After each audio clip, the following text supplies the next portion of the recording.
Здравейте, приятели, и добре дошли в канала ми Crazy Cycling Севков. В момента се намирам в един много интересен град в Германия – Пасау. Градът се намира в долната част на Бавария и е с население около 53 000 души.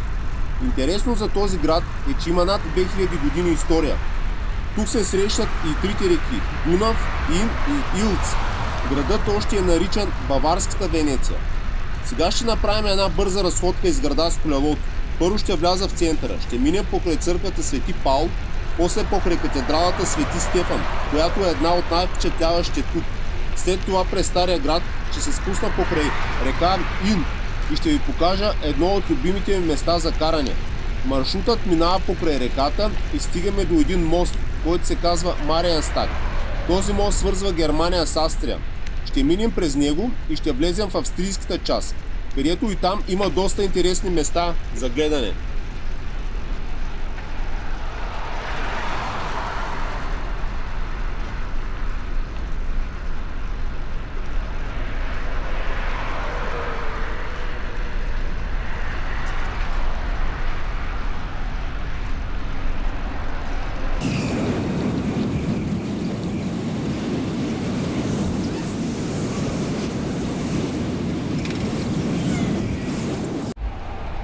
И ето вече пристигнах в центъра на Пасау. Честно да ви кажа, мястото е супер приятно. Всичко тук е много чисто, подредено. Сградите са много красиви, типичен европейски стил. Има доста хора, но не е някаква лудница, по-скоро е спокойно. Хората си пият кафе, разхождат се.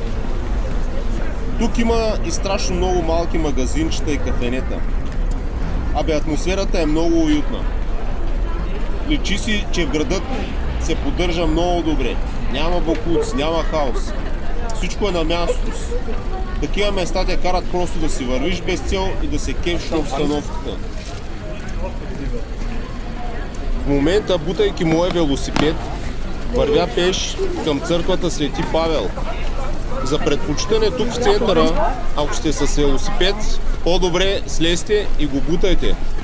Понеже има доста забранени места, където не може да се кара и лесно може да отнесете глоба до 50 евро.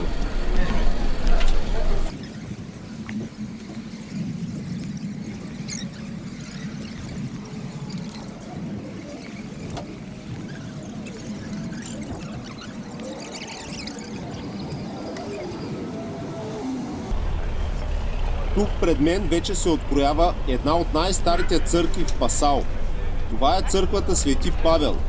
Първоначално е построена още около 1050 година, а по-късно е преработена в бароков стил, каквато я виждате в момента.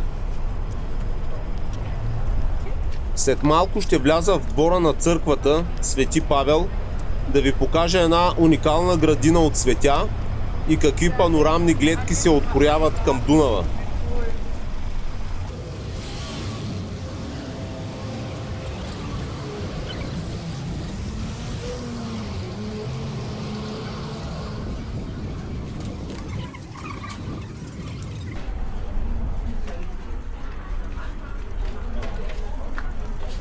Вече съм в двора на църквата и вижте само колко е красива тази градина, изпълнена с най-различни видове цветя.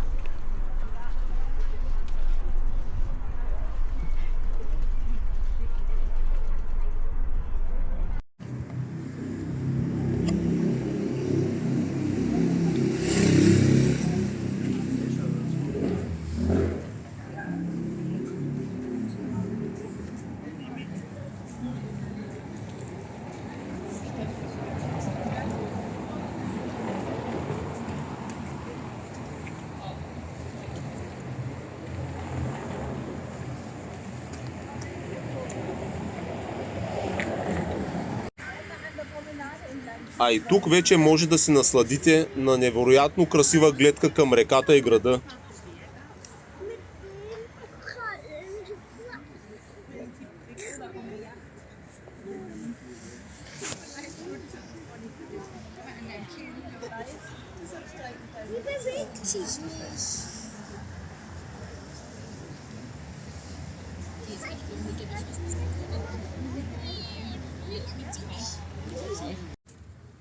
Ето ни пред едно от най-впечатляващите места в Пасао.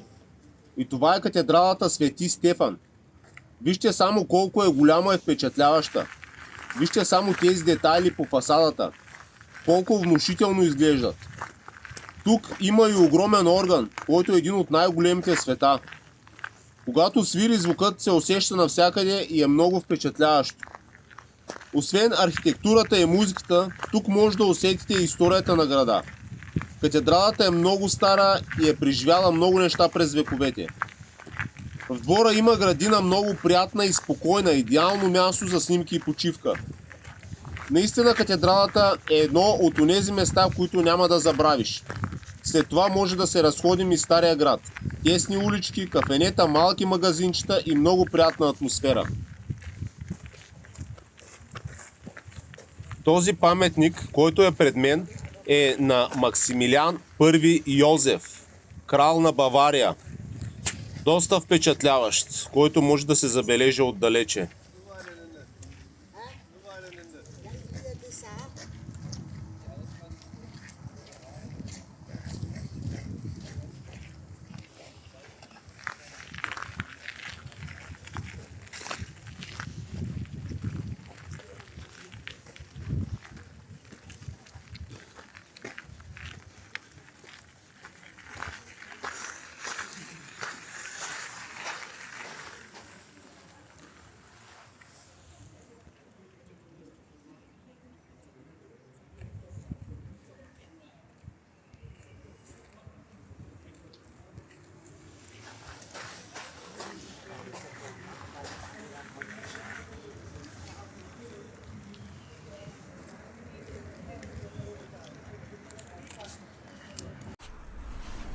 В момента карам по тесните кълдаръмени улички на Стария град в Пасао. Тук наистина можеш да се върнеш няколко стотин години назад във времето. След малко ще изляза на алеята покрай река Ин. И там вече е перфектно място за разходки, дали пеш или с велосипед. И точно оттам ще поема към моста, който свързва Германия с Австрия.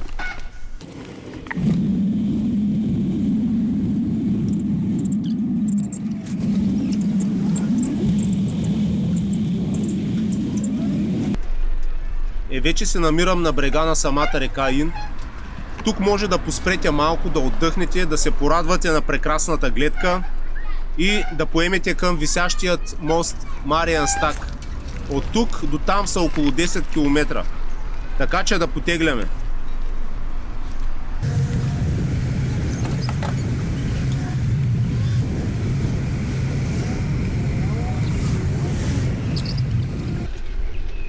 Вижте само водата на река Ин. Има един такъв специфичен зеленикав цвят. Това е заради минералите в планините и отражението на дърветата по брега. Тук по Ин наистина е голямо удоволствие да караш велосипед. Всичко е така добре уредено, че минаваш през малки градчета, виждаш замъци, старинни църкви, красиви мостове. Самите красоти, които са по реката, привличат колоездачи от целия свят.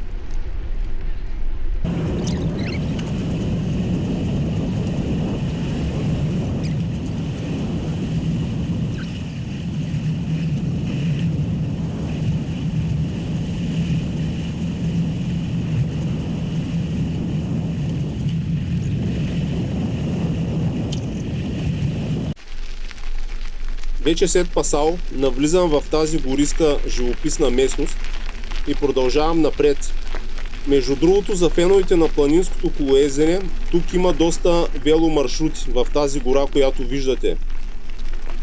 Пътя, по който се движа в момента, както виждате, е черен, но явно е добре поддържан, понеже не ми се е случвало да пукам гума.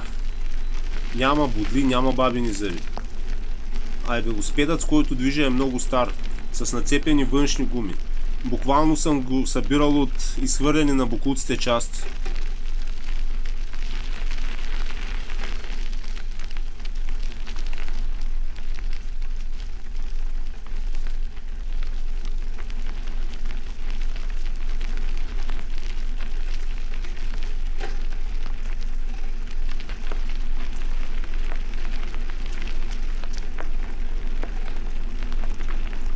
Тук може да ви се стори, че ще се загубите, но не е точно така. Навсякъде има указателни табели, на къде отивате и как да се върнете.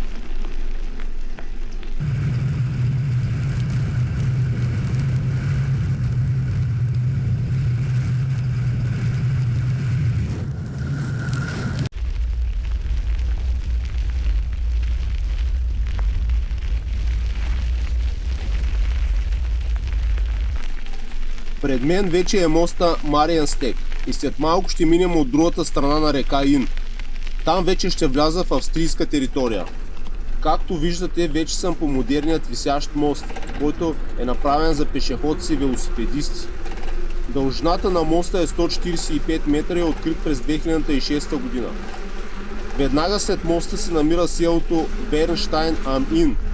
Той е с население около 1500 души и се намира в област Шердинг, Горна Австрия.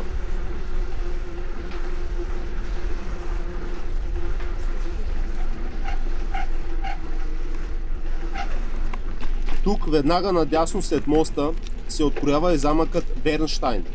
През годините той е бил реставриран, така че трудно бихме си представили как е изглеждал в оригиналния му вид.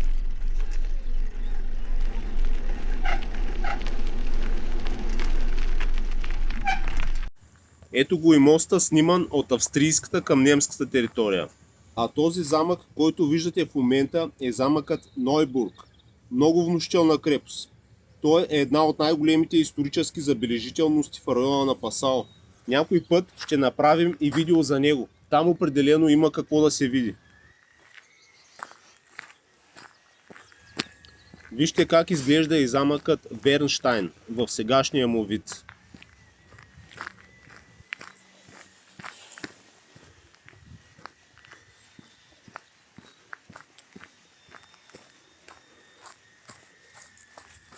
А това тук пред мен е Марианската колона. Тя е на повече от 300 години и е посветена на Дева Мария. На времето хората са минавали от тук и са се молили за закрила по пътя. Висока е 17 метра и се смята за една от най-красивите барокови мариански колони в Горна Австрия.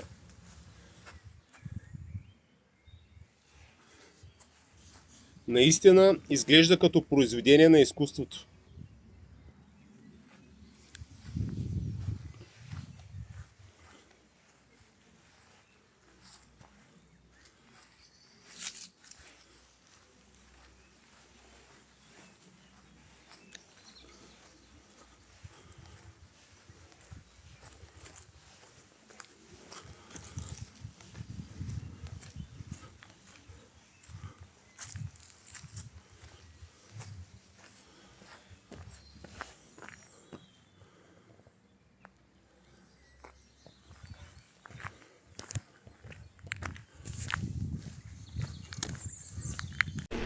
Определено след една такава разходка ще останете с положителни емоции и трайно впечатление от всичко видяно.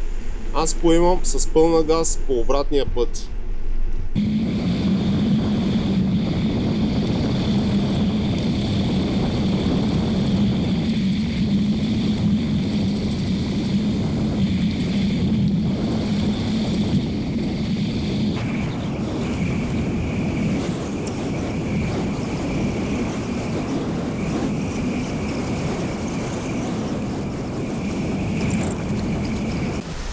И така, приятели, това беше Пасао. Един наистина красив и спокоен град, който има какво да покаже. От тесните улички на Стария град, през катедралите и гледките чак до алеите покрай Ин. Всичко тук си има своя чар. А сега, гледан от Дунав, града изглежда още по-впечатляващо. Това е място, което определено си струва да се види, независимо дали си пеш с колело или просто минаваш от тук. И така, приятели и фенове на колоезденето, това е всичко от мен. Ако желаете подобни видеа, абонирайте се за моя канал Crazy Cycling Севков. Чао и до следващия път!